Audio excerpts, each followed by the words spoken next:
Right, so I've got the iPad here. Shall we have a look at what the questions are? Yes. Right, Alison, as a mum who had a successful career as a midwife before becoming an entrepreneur, what are your top 3 pieces of advice to other mums contemplating a career change to start their own business? Oh gosh, top 3, I've probably got quite a few. First one is to be true to yourself, and your family is really, really important. And I've always said, whatever effort I put into the business, it can't be for nothing, right? Because that takes me away from the family. So I have always tried to balance, which is really hard, make difficult decisions. I've been invited to the States twice this month, and I've got a daughter doing GCSEs, so no. So just to really keep track of kind of who you are and what you're doing, and try to balance effectively. So another piece of advice when I first started out, I had a number of people saying to me, well, how are you going to manage? What are you going to do with the children? And I felt like, well, I had imposter syndrome, right? Because I'm a female founder of a tech startup, it was mainly guys. And it was, how can a mum kind of work in that space? And talking about skin in the game. And for me, skin in the game was my kind of emotional effort. So I think it's really hard to get the balance. Right, but you can do it, and there's always another way. I think that's my third point, is that there's always a way. You just need to be creative to find it. And my kids are my inspiration at the end of the day. So, yeah. Anyway. Wonderful. I love that you're honest about it as well. You're really authentic about it. Because I think, in previous years, I've actually hidden the fact I've had kids and I've got another life. I think these days, actually, you can be more open, but hopefully that's then an inspiration for other mothers. Yeah, exactly. That would be my point as well. Showing that you can make that effort as a mum, and you can do what you can is inspiring for others too. Yeah. But also I've learned that there's so one of my youngest does competitive dancing, so I take my laptop. And if it's a day before something, then I'm having to duck and dive, so I'll go off for an hour and do a bit of work and come back. It's just about being creative with your time. But if you're passionate about something and you want it to work, I do honestly think if I can do it, other people can, just to find a different way. It's all good. So, Naili, running your own business, studying for your PhD, and being a mother must be a challenge. How do you decide what to prioritise? Yes, it's a good one as well. It is a challenge. I think it is for all women, mothers and non-mothers, carers, anyone. It has been, when the children were younger, I gave up a corporate career so I could be with the family. And that's what led to my starting my own business, because I thought it would be more flexible and I could do something I enjoyed. And it was hard at the early stages because you don't have as much time with very young kids and not having family around to help. So although it was difficult, it was sort of built up in stages. And I think what kept me going was the thought that, I was interested in what I was doing. I wanted to make a difference. My business is around young people, coaching, mentoring, consulting for business as well, but also largely working with people as opposed to doing finance, which is what I was doing before. I was interested in that, but also as the children get older and your responsibilities get less. My sons are now 26 and 24, and they're... I think it gets harder. I don't know why responsibilities getting... It did get harder with examinations, and that's true. But once they're beyond that point where they're not home all the time, and you have a bit more time, it does get easier to manage it. But doing the PhD was kind of an idea that came out of children left for university. Yes, children were at university. Okay, I need to. I need to follow something else now because I'm interested in this area of sustainability, and it's been something I've wanted to do. Being married to an academic as well, so I think it's just the way you use your time, as you said. This video is brought to you by the Surrey Women's Entrepreneurship Network, based at the Surrey Research Park and the University of Surrey. Among other things, the SWEN is here to create opportunities for women to grow their ventures, build their networks and their business, demystify finance and investment, and champion the contribution of women entrepreneurs, encouraging more women to be mentors and get involved with investment. I'll be back at the end of the video to tell you a bit more about how you can get involved. A lot of women talk about imposter syndrome. Have you or the panel experienced it? If so, how did you overcome it? Oh, yes. I certainly have, and I still do. But I think my attitude now is just go for it. And I think, I'm walking the walk. I'm trying to walk the walk. I did a PhD. I am walking the walk. Yeah. And I did a PhD on thriving, which is all about how do you reach your potential at work. So if I'm going to do a PhD on that, I've got to kind of try and get out of my comfort zone. But I think, my goodness, we talk about a journey, don't we? But I think it really encapsulates, where I am now compared to a few years ago when I was in a corporate career struggling with managing, raising my kids, and the balance was wrong. Yeah. But anyway, I've come to the point today where I'm running my own business because of a series of steps I've been through, a number of which I never thought I could achieve. So, through student enterprise and the wonderful resources there, I went through a boot camp, I pitched for funding, I presented at a European conference of organisational psychology. These are steps I thought I could never do. You smashed it. Well, thank you. That's kind, but but it's wonderful to have these milestones to look back on when you're struggling and thinking, oh, do I really go for it? You look back and go, I can do this.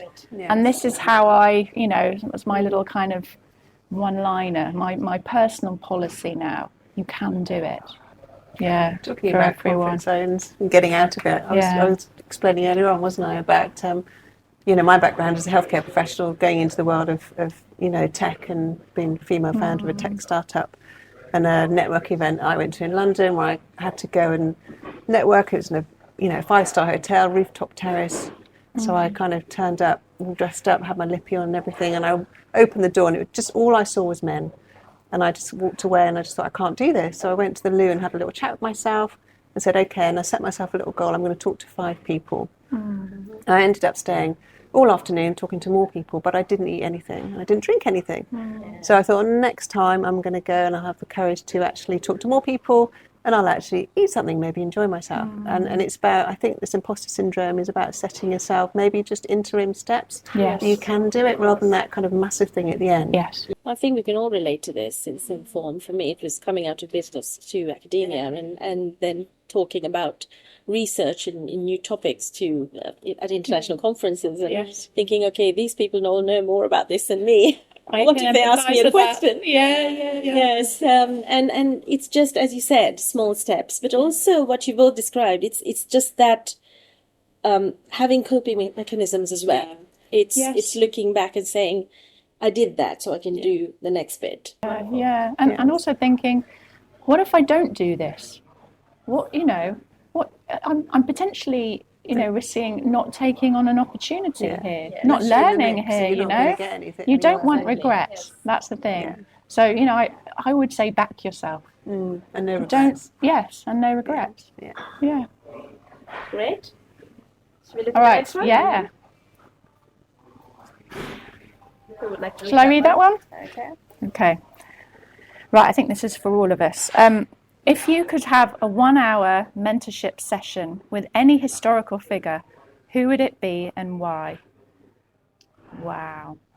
Okay. I can answer. Do you want me to answer? Yeah, go for it. Yeah. You start with. So years ago, when I was a nurse, I worked for Mother Teresa in Calcutta. Yeah, I volunteered there. Yeah, in a street clinic, and I worked in a home for the dying and destitute. And I met her. And actually, if I could have had an hour, because she.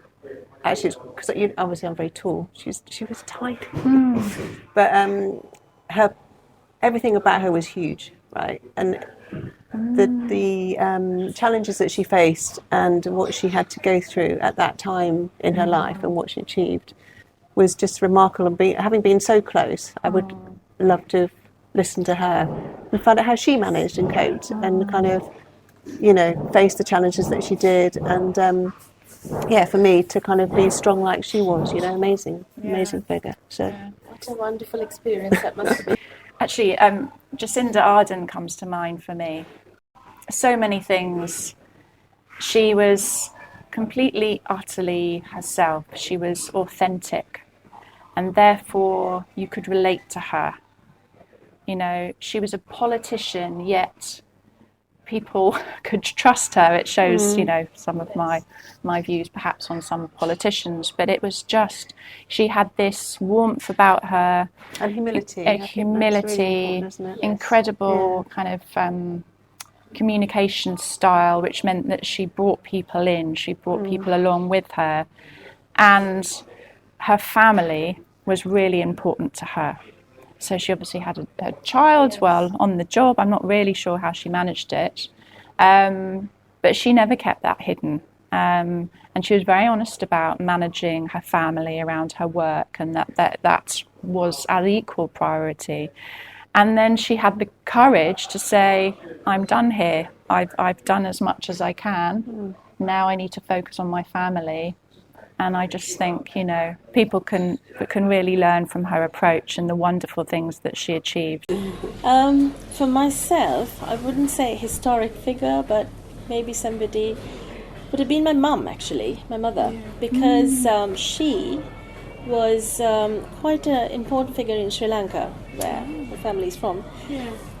She's no longer alive, so I would actually love to have an hour with her now, because she was an inspiration, because she was a lady who, with young children, she started a non-profit, an NGO charity, which has grown over time. It's now 30 odd years, and did a lot of humanitarian work. She influenced changes in the law for women and children, and was a huge advocate for women and community, representing the country at international conferences. She was a trained trainer. She trained women in entrepreneurship, and she did a lot in the times of the Sri Lankan Civil War, when it was quite dangerous to travel and help other communities. So she has been, I mean, unwittingly, I mean, I suppose our parents influenced us in all sorts of ways, but she has been an inspiration for me in my own, not just my business journey, but also as a founder of a non-profit, philanthropic non-profit in Sri Lanka, where I do my own work now with women and disadvantaged communities. I think she would have been happy to see that. Proud of you. Yes. What's the one piece of advice you'd give your younger self starting out? Ooh. For me, it's just back yourself, and I've said that already, but it's taken quite some time to get to this point. You know, you have your individual strengths and qualities that mean, you know, that you can bring to so many situations in your career, in your personal life. You know, celebrate those, draw on those. Don't compare yourself to other people. Good advice. Yeah. For me, I think it would be maybe do some of what I did with business and the sort of working with the people earlier, maybe. I don't know that I would change anything in terms of when I left my corporate career and, you know, spend time with my sons, because I think that time that you can give them was also valuable, because they certainly wouldn't have achieved, I think, quite a lot of what they did successfully without the time. You can't get it back. So I wouldn't really change that. But I think I should have been, as you were saying, Marie-Claire, just back yourself and be more confident about the contribution you can make. And maybe just venture more into areas that were more challenging. I think for me, the things that have scared me most, the most challenging things, have always been the most rewarding things, weirdly. Yes. But when I was younger, I always thought that's not for me. Like somebody said to me once, we do a PhD, I'm like, well, that's not for me. I'm not clever enough. What does that mean, you know? And then I worked in Africa for 3 years, and people said, well, you're mad. What are you doing? You know, I was earning £30 a month, but it was the best time of my life in some ways, you know? So I think you just don't know what you don't know. And I think I wish I'd had more confidence to just go for it maybe at an earlier age. Yes. And just kind of celebrate life, right? Okay, next question is, if you could only use one social media platform for business, which would it be and why? For me, because I've had quite a lot of thought about this LinkedIn, and I think, you know, for the kind of my business is a consulting business, and I work with SMEs and corporates, and I think my customer base is on LinkedIn. It's professional, and I think, you know, that's the best way for me to get the message out there, certainly about what I do, insight about my business, but I'm also, the same actually. you know, Just the ability base. to reach out. I think everything has its limitations. I don't think any of them are, you know, kind of like, it's not a one size fits all. But yes, I think yes, I think you're right in the sense that LinkedIn is a big part of if you're working with corporate and people in business, definitely, and it's one that I have begun to use more of in recent years. I've always been there, but more active now. So as business, with people businesses, though, it's some of the work I've done with students and self-employed people and so on. All of them are not none of them are off the table, because there are people on like Facebook, on other social media platforms where you could have a business page and have a good following there. So I think even with major businesses or even normal business, they have this presence on other platforms. So we might end up using more of one or the other depending on what you're looking for. So Okay. I mean, I'm still learning, you know, about LinkedIn and, you know, how you get the best reach, but I think also about the messaging. And I look at a lot at the corporates, and how a lot of their messages are kind of the same, and actually I think as a small business, you know, running your own, I think you're selling yourself. So I think people need to see you and what you bring. So I found, you know, compared to my corporate career, my messaging has needed to change, and bringing a little bit of personality in there, but for me not sharing too much.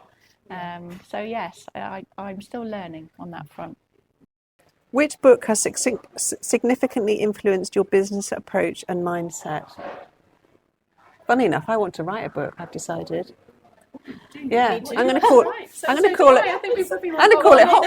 I reckon Hot Pants is a good one, because half the time you think there's too much going on that you can't sit down. So maybe we should do that. that would be a great We can have a chapter each. Yes, I agree. I think it's not the book that we write would